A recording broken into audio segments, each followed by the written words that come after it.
താമരപ്പൂവിന് യോഗം ഭഗവാന്റെ മാലയിൽ ലോക്കറ്റായി മാറാനാണ്.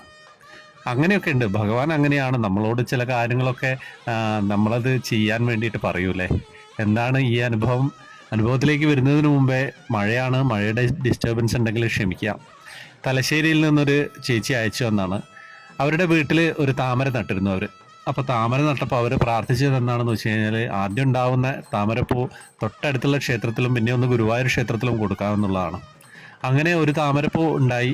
അപ്പം അത് അടുത്ത ക്ഷേത്രത്തിൽ കൊടുത്തു. അത് ബുധനാഴ്ച ആയതുകൊണ്ട് അടുത്ത ക്ഷേത്രത്തിൽ കൊടുത്തു. എന്താണ് ദിവസത്തിന്റെ പ്രത്യേകത എന്ന് പറഞ്ഞുതരാം. അവർക്ക് ശനിയും ഞായറും ഗുരുവായൂർ വരാൻ പറ്റുള്ളൂ. ജോലിയായിട്ട് ബന്ധപ്പെട്ടുള്ള കുറേ പ്രശ്നങ്ങളിലുണ്ട്.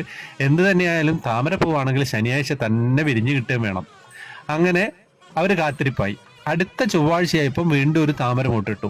സാധാരണഗതിയിൽ ചൊവ്വാഴ്ചയൊക്കെ താമര മുട്ടിട്ടാൻ കഴിഞ്ഞാൽ പിറ്റേന്ന് തന്നെ വിടരും, ബുധനാഴ്ച വിടരും.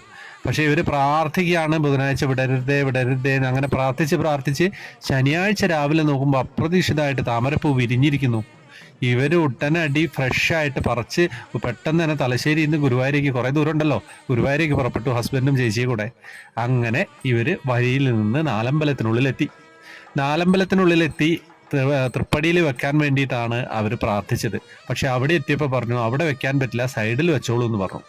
അപ്പോൾ അത് അവർക്ക് ഭയങ്കര സങ്കടമായി. ഹസ്ബൻഡ് ചേച്ചിയോട് പറഞ്ഞു, നമ്മൾ തൃപ്പടിയിൽ വെക്കാനല്ലേ കൊണ്ടുവന്നത്, നമുക്കൊരു കാര്യം ചെയ്യാം, താമരപ്പൂവും പിടിച്ച് നമുക്ക് ക്ഷേത്രത്തെ പ്രദക്ഷിണം വെക്കാം.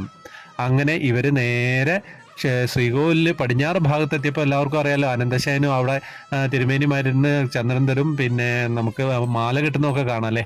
അപ്പം അവിടെ എത്തിയപ്പോൾ ഒരു തിരുമേനി ഇവരെ നോക്കി ചിരിച്ചു. അപ്പോൾ ഇവരും ചിരിച്ച് അവർ തിരുമേനിയോട് പറഞ്ഞു, ഞാനൊരു താമരപ്പൂ തലശ്ശേരിയിൽ നിന്ന് കൊണ്ടുവന്നാണ്, ഭഗവാൻ അവിടെ പടികളിൽ വെക്കാൻ സമ്മതിച്ചില്ല എന്ന് പറഞ്ഞു. അപ്പോൾ തിരുമേനി അവിടുന്ന് മാല കിട്ടാണ്. അപ്പോൾ തിരുമേനി ഇവരോട് പറഞ്ഞു, ആ താമരപ്പൂ തന്നേക്കും, നമുക്ക് ഭഗവാന്റെ ലോക്കറ്റായിട്ട് ഈ മാലയ്ക്ക് കെട്ടാലോ, ഇനി പൂജയ്ക്ക് ചാർത്താൻ ഈ മാലയാണ് ഉപയോഗിക്കുക. അത് കേട്ടപ്പം പിന്നെ അതിൽ കൂടുതൽ സന്തോഷം എന്താണ് വരാനുള്ളത്. ആത്മാർത്ഥമായിട്ട് ചെയ്യുന്ന കാര്യമല്ലേ. തലശ്ശേരിയിൽ നിന്ന് ശനിയാഴ്ച തന്നെ വിരിഞ്ഞ് അത് അങ്ങനെ തന്നെ കൊണ്ടുവന്നിട്ട് ഭഗവാന് സമർപ്പിക്കാൻ നോക്കിയപ്പം പടികളിൽ വെക്കാൻ പറ്റില്ല. പക്ഷെ താമരപ്പൂവിന്റെ യോഗം മാലയിൽ ലോക്കറ്റായിട്ട് കയറാനാണല്ലേ.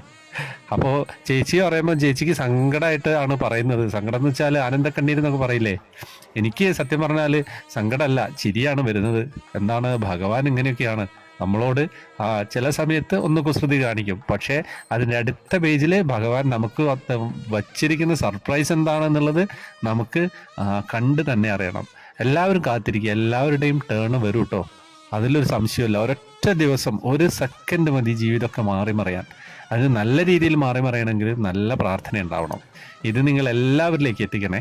അത് മാത്രമേ നമ്മളുടെ റിക്വസ്റ്റ് ആയിട്ടുള്ളൂ. ഇഷ്ടപ്പെട്ടെങ്കിൽ ലൈക്ക് ചെയ്യുക, കമൻറ്റ് ചെയ്യുക, എല്ലാവരിലേക്ക് എത്തിക്കുക. ഹരേ കൃഷ്ണ.